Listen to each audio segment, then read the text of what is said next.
Sizlarda quloqda qichish, namlik paydo bo'lishi, turli xil ajralmalarning kelishi, quloqda shovqin, quloqda eshitish pasayishi, turli intensivdagi og'riqlar bezovta qilyaptimi? Bu quloq kasalliklarida eng ko'p uchrovchi zamburug'lik kasalliklardir. Buni atamiko'zlar deb ataladi.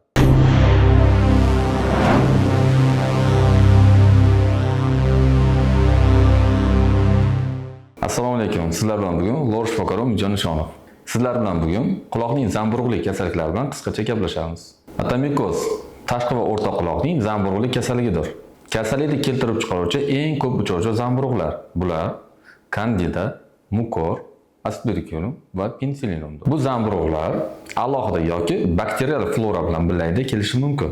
Bakteriyalar bilan birga kelgan zamburug'lik kasalliklar ancha og'ir va uzoqroq davolanishga majbur bo'lishadi. Keltirilgan ma'lumotlarga qaraganda atidlarning 25-30%ni zamburug'li atidlar tashkil etadi. Atamikozlar ko'proq tashqi eshituv yo'li devorining butunligi buzilgan bemorlarda tez rivojlanadi.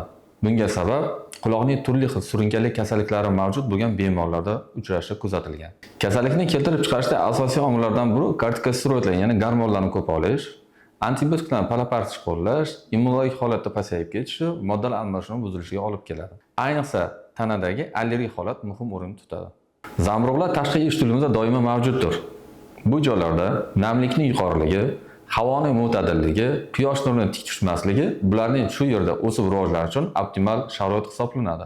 Atamikozlar odatda o'tkir aytillarga nisbatan shikoyatlari, klinik belgilari asta-sekin namoyon bo'ladi. Quloqqa, tashqi eshituv yo'llariga toksinlarning yuqori ta'siri bemorlarimizda shu sohalarda asosiy shikoyatlarni keltirib chiqaradi. Bu esa quloqda tinimsiz qichishish, turli xil namli ajralmalarning kelishi va shu ajralmalar hisobiga tashqi eshituvning bekilish hisobiga eshitish pasayishi, quloqlarda shovqin, shunga o'xshash shikoyatlarni keltirib chiqaradi. Oxir oqibatlarda bemorlarimizda og'riqlar dastavval pastroq va chidab bo'lmaydigan darajada kuchli og'riqlarni ham keltirib chiqarishi mumkin. Bemorlarni tekshiruv vaqtida, ya'ni endoskopiya vaqtida tashqi eshituvlar qizargan, shishgan va turli xil ajralmalarni ko'rish mumkin. Hattoki o'sha ajralmalar rangiga qarab, zamburug'larni qaysi turi keltirib chiqarganini ham aniqlashimiz mumkin. Bunda Aspergillus niger turida ajralma qora, ko'mir kukuniga o'xshaydi. Candida turida esa oq butqasimon sarg'amtir shakllarda uchraydi. Penicillium turida esa kulrang ajralmalarni ko'rishimiz mumkin.